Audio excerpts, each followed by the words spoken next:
man maa ngi tudd Adja Aïda Fall di bàjjenu gox fii ci Mboro di wax ci turu jigéeni Mboro yëpp. Mboro dafa amoon ñaari forage am yu fi nekkoon suñuy doom yore ko di liggéey bu mucc ayib ñu xëy rek indil ñu Aquatech mu jël paaka teg ko ci suñu baat ñëw di liggéey sur du faux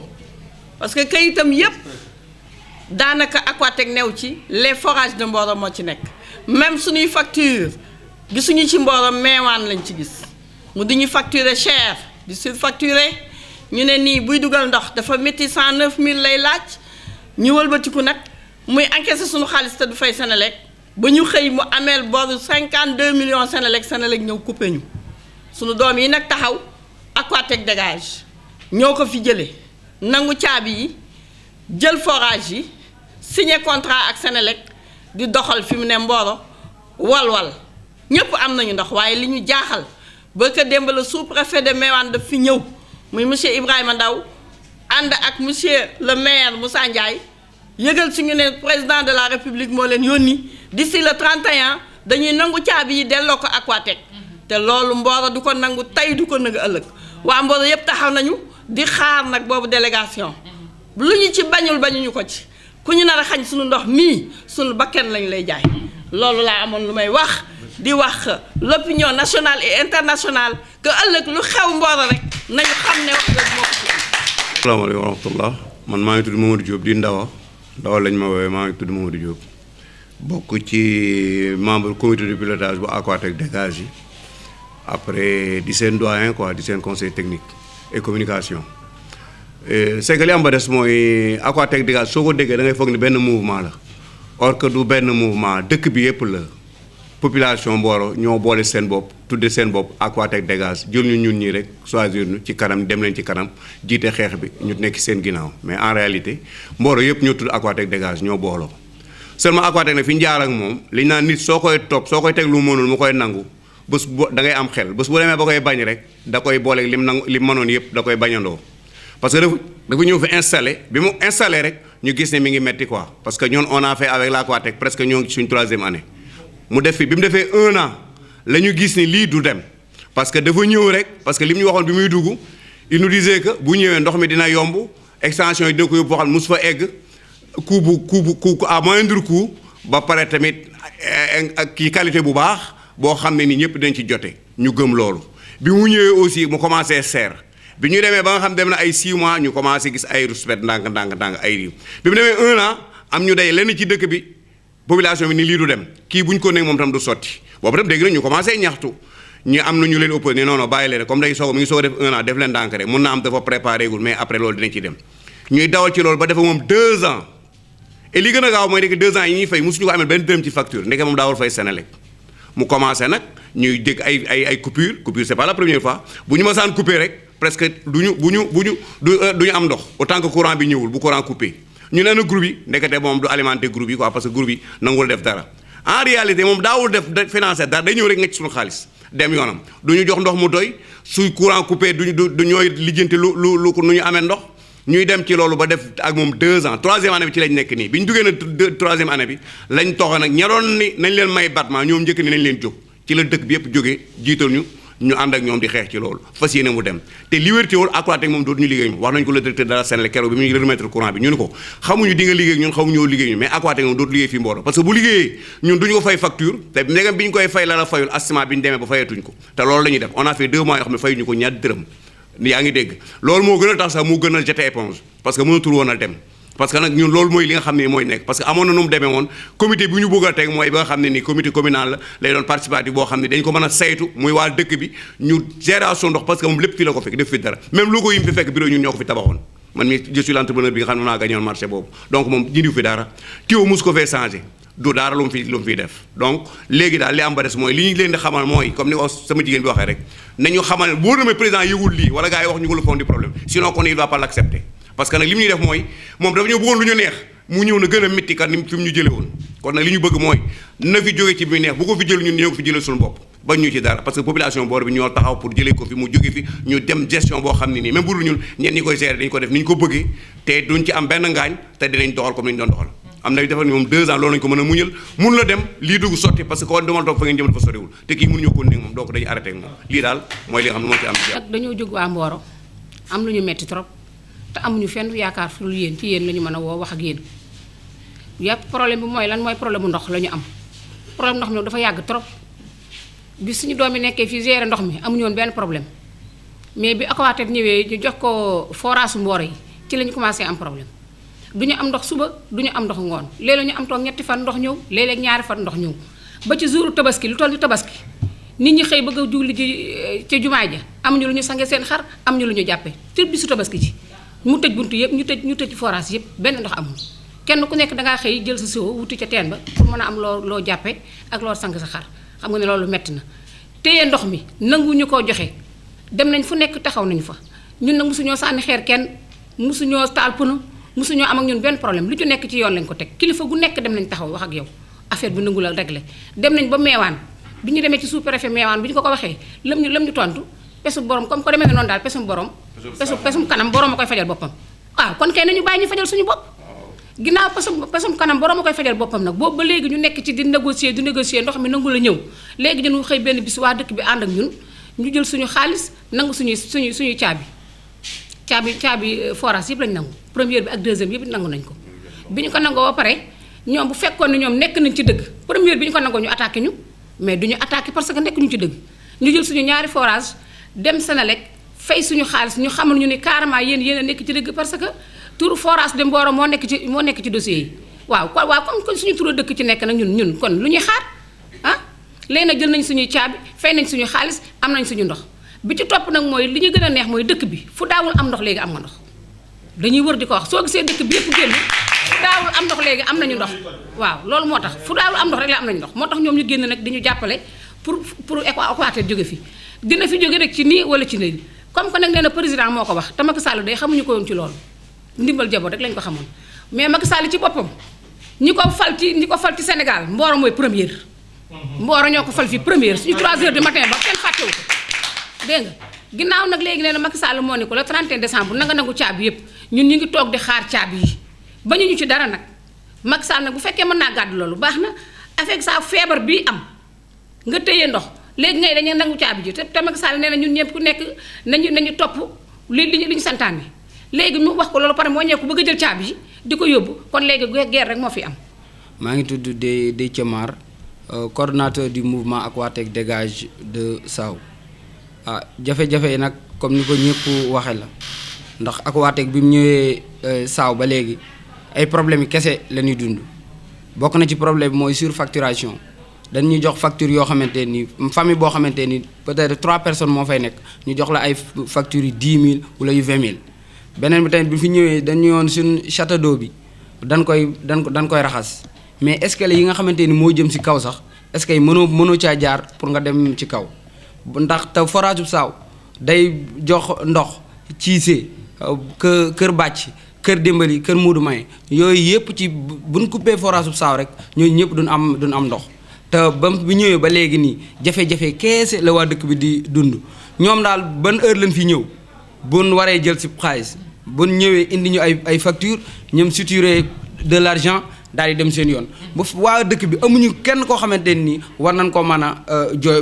jooytu jox leen wax leen seen i jafe-jafe bañ na ko sax ba bu ñuy teg forab dañuy jël membre yoo xam ne dëkk ba leen dëkk bu ko defee yow boo dikkee di réclamer doo am koo jot nga boo leen woowee téléphone doo leen jot une fois que forage bi nekk en panne boo leen woowee boîte vocale ngay jot mais bu ñu xamee ni affaire bi mi ngi commencé ñoom mën nañ ci trouver solution rek boo leen woowee nga leen doog a jot ñun nag li ñu bëgg mooy Aquatech jóge fi ñu bàyyi ñoo suñu forage ñu gérer ko suñu bopp comme nañ ko daa gérer avant ñoo ngi leen di remercier bu baax. El Hadj Malick Gueye, le coordonnateur du mouvement Aquatech dégage de Mboro. Toutes les populations de l'arrondissement de Meouane, ici présentées par les responsables des forages, déplore cruellement la gestion purement nébuleuse, désastreuse et archaïque de la société concessionnaire de l'eau, en l'occurrence Aquatech, depuis plus de 2 ans. Les populations qui pensaient qu'au XXIe siècle, et plus particulièrement en 2020, les problèmes sur les questions de subsistance feraient partie de leur passé lointain, se trouvent confrontés à des pénuries d'eau intempestives, à des coupures dues à des non-paiements de factures d'électricité qui lient la société Aquatech avec la Sénélec, avec des dettes de plusieurs dizaines de millions. Aquatech n'a respecté aucun de ses engagements envers les populations, qui étaient de donner de l'eau de bonne qualité en quantité suffisante à moindre coût. Nous nous trouvons confrontés à des problèmes. La société Aquatech se dédouane de tous les problèmes à la place de l'OFOR, qui dit qu'il attendait des financements de la part de la Banque mondiale, jusqu'à présent pas atteints. Nous appelons tous les partenaires de la gestion de l'eau à respecter leurs engagements.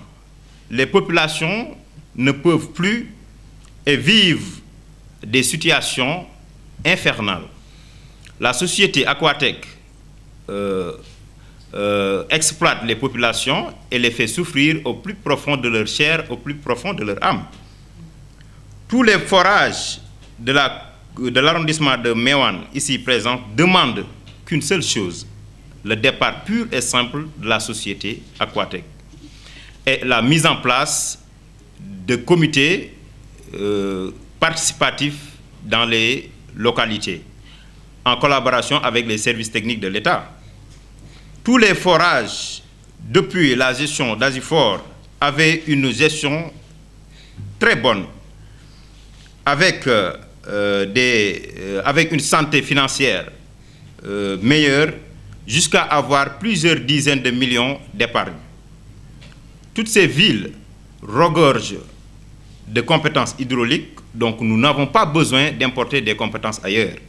Donc ce que nous demandons, c'est le départ pur et simple de la société Aquatech et la mise en place de comités participatifs en collaboration avec les services techniques de l'État. Donc la réforme qui nous lie ici, donc c'est la réforme, la pire réforme du siècle que le Sénégal n'a jamais connue. Donc nous demandons le président de la République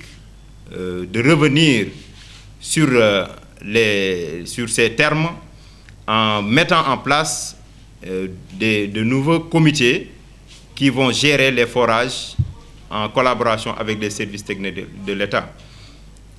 Aquatech n'a respecté, comme je l'avais dit tout à l'heure, aucun de ses engagements et fait exploiter au plus profond de leur chair, au plus profond des âmes des populations et leur donne des factures extrêmement chères, des factures surestimées, des facturations qu'on ne peut pas imaginer d'où ça vient, et aussi des coûts de branchement de l'ordre de plus de 109 000 avec des bons de coupure de plus de 5 500. Donc actuellement, à l'heure où nous vous parlons, nous sommes rassemblés ici pour demander l'annulation ou bien l'amélioration de la réforme que le président avait entamée depuis 2014. Actuellement, là où nous vous parlons, nous sommes là avec tous nos compatriotes qui sont là, qui viennent de tous les coins de l'arrondissement de Mewan, et nous déplorons ensemble la souffrance que Aquatech nous a fait porter. Je m'appelle Cheikh Tidiane Senghor, je suis le conseiller technique du mouvement Aquatech Dégage. Je viens vous faire part de la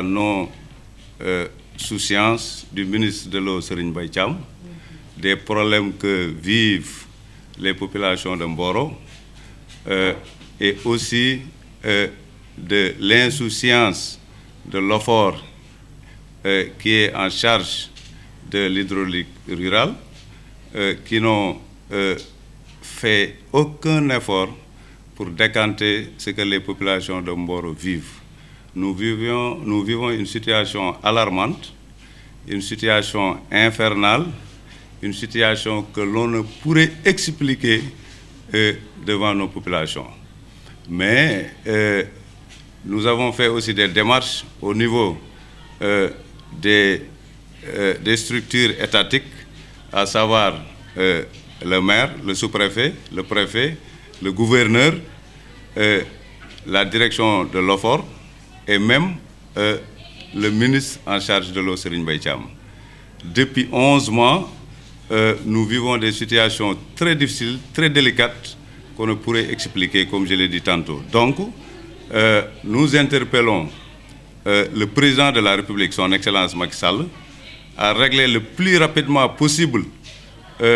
ce problème que vivent les Mborois. Parce que le président est au Sénégal pour régler les problèmes des populations et leur sécurité, pour ne citer que ces deux. Donc, nous l'interpellons pour qu'il règle très rapidement cette situation qu'on ne pourrait expliquer. Tout peut arriver ici à Mboro. Nous ne reculerons d'un seul iota sur ce cas. Ça, il faut que tout le monde le sache. On gérera nos forages. Pourquoi? Parce que les populations peuvent gérer les deux forages, F1 et F2, parce que toutes les compétences requises sont ici